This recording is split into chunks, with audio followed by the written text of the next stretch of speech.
Pasintabi po, sensitibo ang mga video na susunod naming ibabalita. Isang pugot na bangkay ng batang lalaki natagpuan sa Tabogon, Cebu. Ayon sa pulisya, January 9 nang i-report sa kanilang tanggapan ang pagkawala ng 6 na taong gulang na batang lalaki. Natagpuan ng isang araw ang bangkay ng bata na nasa state of decomposition na. Kahit walang ulo, positibo itong kinilala ng ama ng biktima dahil sa suot na damit. Hindi kalayuan sa bangkay ng bata, nakita rin ang isang bungo. Nasa punerarya na ang bangkay ng bata at ang bungo para sa autopsy. Ngayong araw na po epektibo ang ban sa TikTok sa Amerika. Pero sa bisperas pa lang, inaccessible na ito dahil kusa nang nag-shutdown. Ang ilang mga Pinoy sa Amerika nanghihinayang lalo't nakatutulong daw sa kanila ang app. Nakatutok si Danating Kungko. Error message na ang lumalabas sa TikTok sa Amerika. Nakasaad na hindi na muna ito maaaring gamitin sa ngayon.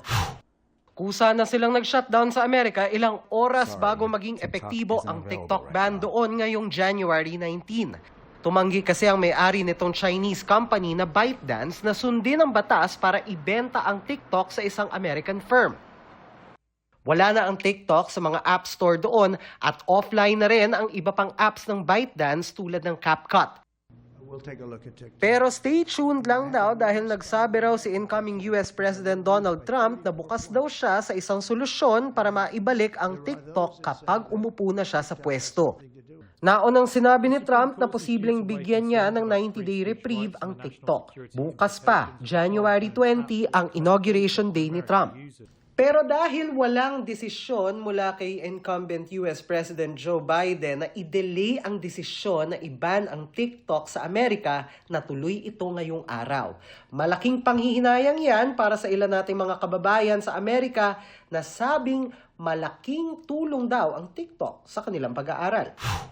Ang magkapatid na sina Zaira at Zyler Lanik sa Bakersfield, California, nagulat na hindi na nila magamit ang TikTok gabi pa lang ng January 18. Bigla po siyang nag-stop. January 18 pa lang po and 9 o'clock pa lang po. So, parang ang labo po nung nangyari kasi sabi po nila January 19. Malaking bagay raw ang TikTok sa kanilang pag-aaral pero paano ngayong wala munang TikTok sa kanila? I don't know what to do or something like I don't know like if I need to know about like the American Revolution or something, I like try searching it up on like social medias, and like it helps me to learn and like it helps me to learn like different things. Wala naman po kasi ako nakikitang parang harm sa TikTok. Like, mas marami po akong nakikitang harms dito sa Amerika na pwede nilang i-ban instead of TikTok. Kasi yung TikTok po parang news din po siya. Like, it's good for you. Ang improv artist na si Arin Cristobal, pinost din sa Instagram na dahil US-based ang TikTok niya, kahit nandito siya sa Pilipinas, hindi niya rin ito mabuksan. Dito sa Pilipinas, may inihaing panukalang batas noong 1 taon sa Kamara para i-ban sa bansa ang mga tinawag na Foreign Adversary Controlled App, kasama ang TikTok. Noong 2023 naman, sinimulan ding imbestigahan ng National Security Council ang TikTok para malaman kung may kaso ito ng data breach tulad ng naging meet siya ng pagka-ban nito sa Amerika. Pero sa ngayon, ayon kay National Security Council Assistant Director General Jonathan Malaya, posibleng sa susunod na mga linggo makakapagbigay ng anunsyo ang ahensya hinggil dito. Para sa GMA Integrated News, Danating Kungko, nakatutok 24 oras. Target pa raw maibaba ng National Food Authority ang presyo ng kanilang bigas. Pero ang nagpapabigat ngayon sa bulsa ng mga mamimili, ang karning baboy na nagtaas presyo pa. Nakatutok si Von Aquino. Kahit tapos na ang mga handaan nitong Christmas holidays, mahal pa rin ang karneng baboy sa pamilihan.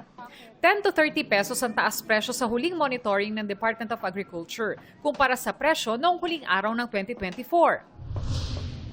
Sa Maynila, 20 to 40 pesos per kilo ang itinaas ng presyo ng kada kilo ng baboy sa Blumentritt Market.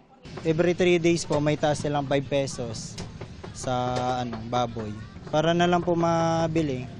Kawawa naman po yung mga suki namin kasi medyo lugi pagka sa negosyo, lalo sa negosyo. Kasi tumaas eh. Minsan mag-a-adjust ka. Minsan mahirap mag-adjust ka. Mas mahal naman ang 30 pesos sa trabaho market. Habang sa Mega Q-Mart sa Quezon City, 60 to 70 pesos per kilo ang isinipa ng presyo. Kinukunan pa namin ng pahayag ang DA kung bakit mataas ang presyo ng baboy pero wala pa silang tugon. Pagdating naman sa nakatakdang deklarasyon ng food security emergency, di lang daw mga consumer ang makikinabang, kundi pati mga magsasaka ayon sa Samahang Industriya ng Agrikultura o SINAG. Kapag daw kasi ibinenta na ng National Food Authority ang mga buffer stocks ng bigas, sa mga local farmers din sila bibili ng pamalit dito. Hindi naman lugi yung magsasaka rin. At bibili sila ng replacement for itong madidistribute sa LGU. Tiyempo rin daw na sa huling bahagi ng Pebrero, simula na ng anihan ng palay na magpipik sa Marso. Kasi kung ma-implement yan, more or less mga 10 to 10 days pa yan, no? 10 to 15 days siguro. So sa tingin natin timing naman para ma-dispose ng mga ito. Hiling nila, i-review ng gobyerno ang Executive Order No. 62, ibalik ang dating taripa sa importasyon ng bigas at ibigay ang koleksyon ng taripa sa mga local farmer para bumaba ang production cost at mapababa rin ang presyo ng bigas. Sabi ni DA spokesperson Arnel de Mesa, plano nilang ibaba pa ang 38 pesos per kilo na presyo ng NFA rice. Yung ibebenta natin na presyo ng NFA, sa ngayon ay 38 na ibinebenta ng NFA pero merong pagtatakdang pagpupulong o resolution na ibababa yan sa 36 para maibenta sa 38 pesos sa pamilihan at meron din isa pang pagsusulong na ilagay sa 33 naman sa mga susunod na araw para ibenta ng LGU at 35 pesos. Ayon pa kay De Mesa, ang resolusyon na mag-aaproba sa food security emergency, posibleng matanggap nila sa Lunes. At sa Miyerkules, posibleng aprubahan na ang deklarasyon. Ang maximum suggested retail price naman anya sa imported na bigas, inaasahang masisimulan na sa January 20. Para sa GMA Integrated News, Von Aquino, nakatutok, 24 oras. New Year, new goals ang ilang kapuso stars ng bibida sa upcoming series na Lolong Bayani ng Bayan at Binibining Marikit. At kasama sa mga yan ang kanilang hashtag Road to Fitness 2025. Paano nila kaya yan i-achieve? Alamin sa aking chika. Isang tulog na lang, mapapanood na ang pagbabalik ni na Lolong at Takila sa dambuhalang serye ng GMA Public Affairs na Lolong Bayani ng Bayan. Talagang pasabog na. Kasi iiyak agad, dadanak ang dugo, dadanak ang luha. Agad-agad. Kumbaga wala nang patumpik-tumpik pa kung gaano katindi yung mga eksena na napapanood po nila nung unang season ng Lolong. Grabe, pilot pa lang po, yun po agad ang ibibigay namin sa inyo. Nagbabalik din sa fitness goals sa pagsisimula ng taon ang mga bida ng Lolong na sina Ruru Madrid at Shaira Diaz. Ngayon, naka 2,700 calories a day ako. So, kailangan ko magpa-size ng konti, 200 grams ng protein. Kain ako ng kain actually. Kailangan maka 7 meals a day ako. Ganon kadami. Kaya mamaya, sa Bulechon, see you. Actually, eto, habang ginagawa yung lolo, nag-start na mag-diet and all. Pero yung sa fasting, may fasting akong ngayon, naka-fasting ako. Parang yun yung diet na nag-work sa akin. So, yun. Konting sacrifice. Si Thea Tolentino na mapapanood sa upcoming GMA series na Binibining Marikit. Sabay na tinututukan ang diet at workout para ma-achieve ang kanilang target body size. Ngayon, less carbs. Nagsishirataki rice ako ngayon. Dahil gusto ko nga medyo yung takal ng kanin ko, same. Nasa Cebu sila ngayon para makisaya sa Sinulog Festival. Kasama rin nila ang first-time kapuso na si Tony Labrusca. Nakasama rin sa Binibining Marikit.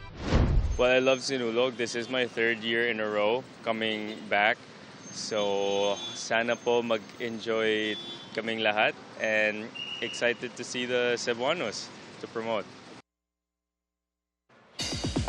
Kapuso Stars go to Sinulog. Game na nakisaya ang cast ng katatapos lang na Kapuso series na Widow's War. May bonus performances pa sila kabilang si Bea Alonso na thankful sa suporta sa kanilang serye.